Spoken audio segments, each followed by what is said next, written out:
পুরুষের যৌনতাকে সম্মান করো। পুরুষের যৌন আকর্ষণ আছে বলেই দুনিয়ার মুখ দেখতে পেরেছো। পুরুষের যৌন আকর্ষণ আছে বলে তার কাছে তুমি এত স্পেশাল। আকর্ষণ আছে বলেই তুমি এত পাত্তা পাও, প্রায়োরিটি পাও। পুরুষের যৌন আকর্ষণ আছে বলে তুমি রাস্তায় সেজে গুজে বের হও, যাতে পুরুষরা তোমায় দেখে মুগ্ধ হয়। তুমি মুখে অস্বীকার করলেও তোমার অবচেতন মন এটাই চাই। পুরুষের যৌন আকর্ষণ আছে বলেই তুমি বিপদে পড়লে বহু পুরুষ এগিয়ে আসে সাহায্যের জন্য। পুরুষের যৌন আকর্ষণ আছে বলে সারাদিন খেটে তোমার পছন্দের শাড়ি নিয়ে বাড়ি ফেরে।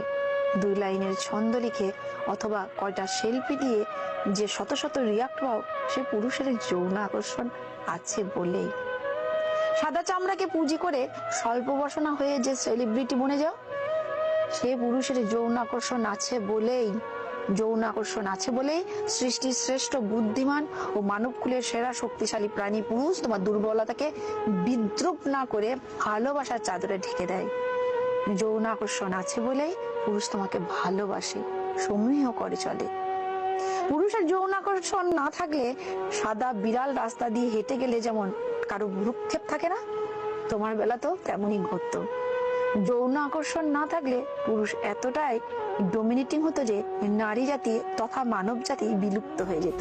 যৌন আকর্ষণ না থাকলে প্রতিটি পুরুষ হতো নারী বিদ্বেষী।